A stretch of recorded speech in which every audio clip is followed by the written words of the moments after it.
여러분 안녕하십니까? CJB 아침 뉴스입니다. 충북의 국민의힘 소속 의원은 모두 3명입니다. 이종배, 박덕흠, 엄태영 의원인데요. 이들 의원은 지난주 윤석열 대통령 탄핵안 표결에 모두 불참했고 상설특검안에도 반대 또는 기권했습니다.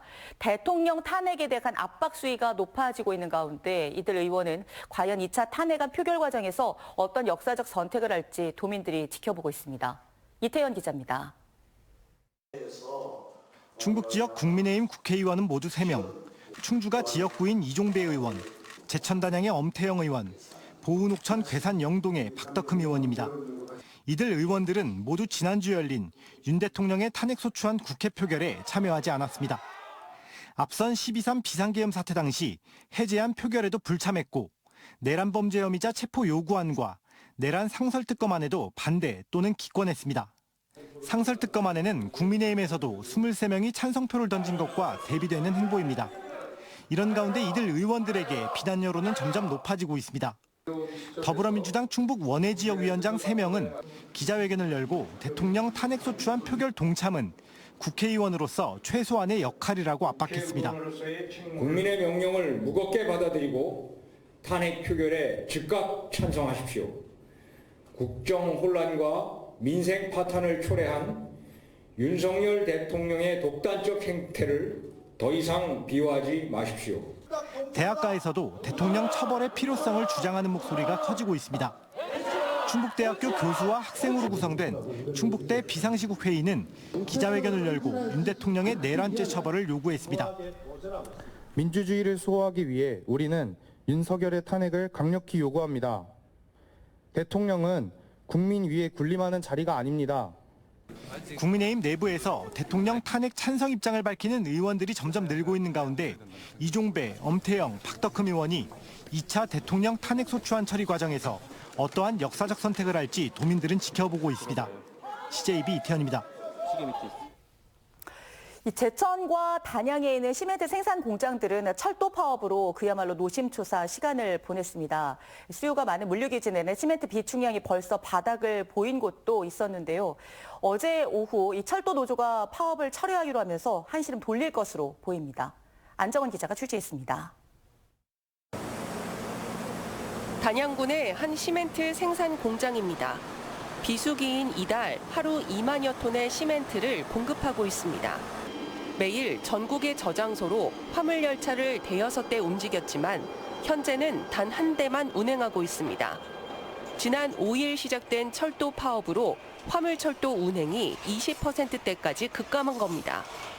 철도로 하루 4,500톤의 물량을 내보내야 하지만 지금은 1,000톤밖에 보내지 못하고 있는 실정입니다.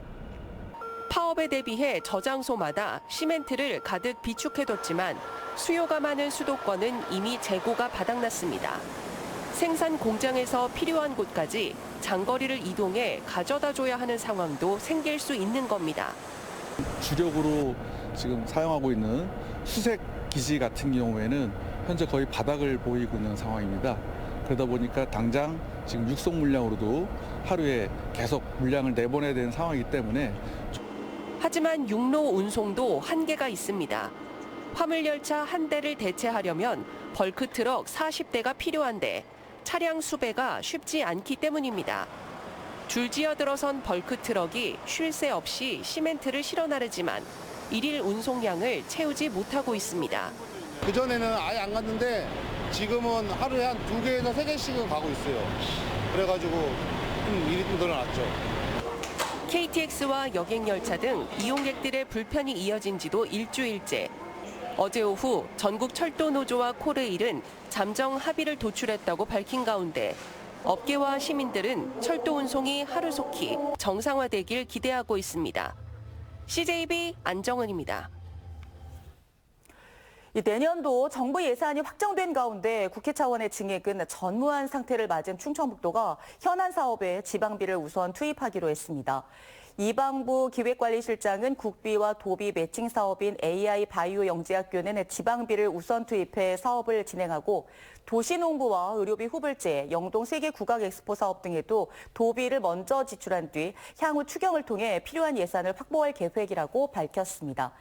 하지만 탄핵 정국에서 추경 시기조차 가늠하기 어려운 상황으로 도는 추가 지방채 발행도 검토하고 있습니다.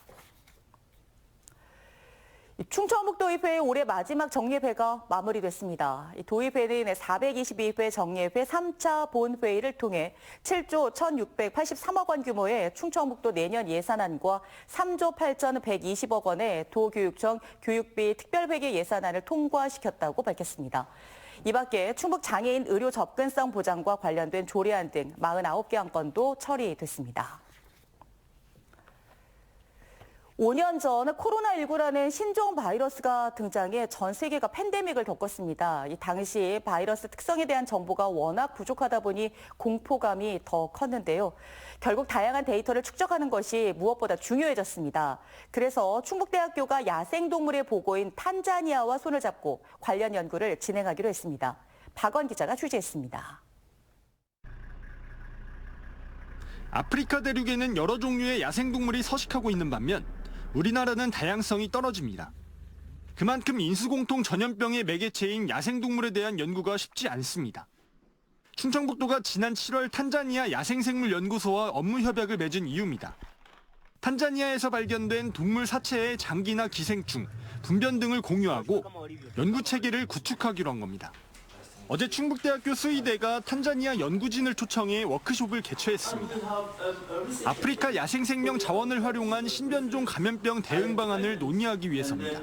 첨단 바이오에 대한 연구를 함으로써 인재 양성을 하는 데 큰 의미가 있습니다. 앞으로도 그 전 세계적인 글로벌 보건 문제 해결에 대해서 크게 기여할 것으로.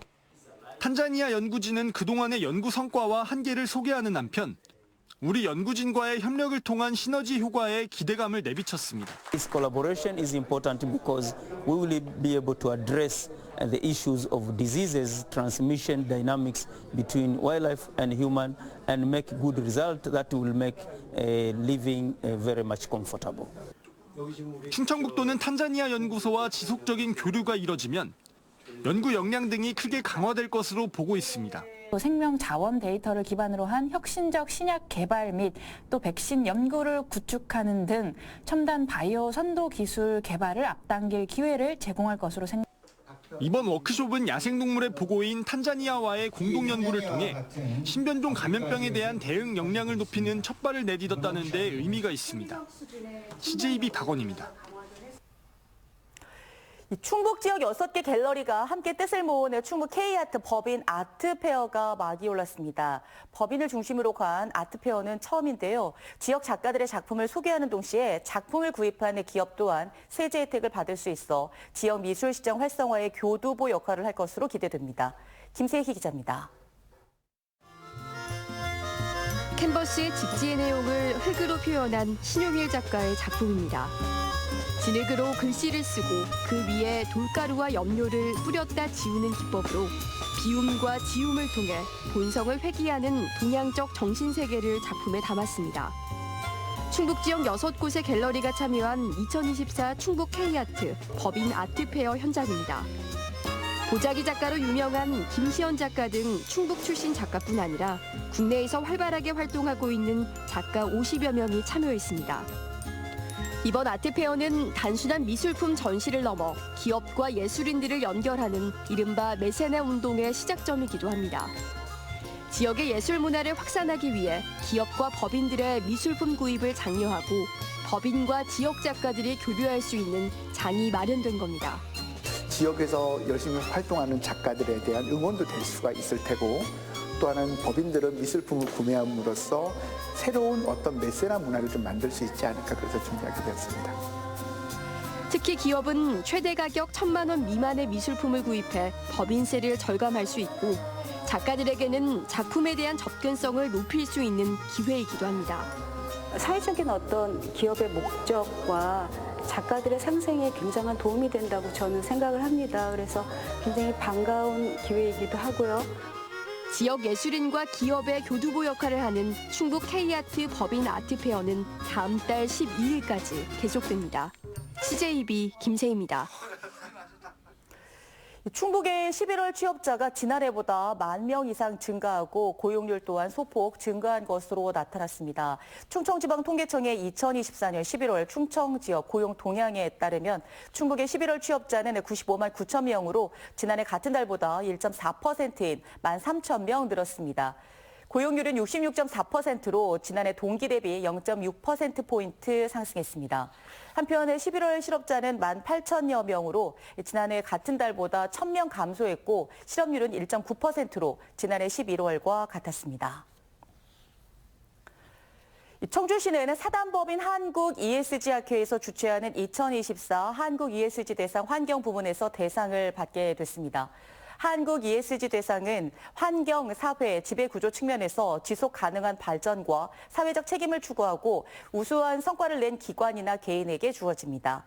청주시는 민선 8기 공약으로 추진하고 있는 맑고 깨끗한 청주 만들기로 환경 부문에서 대상을 수상하게 됐습니다.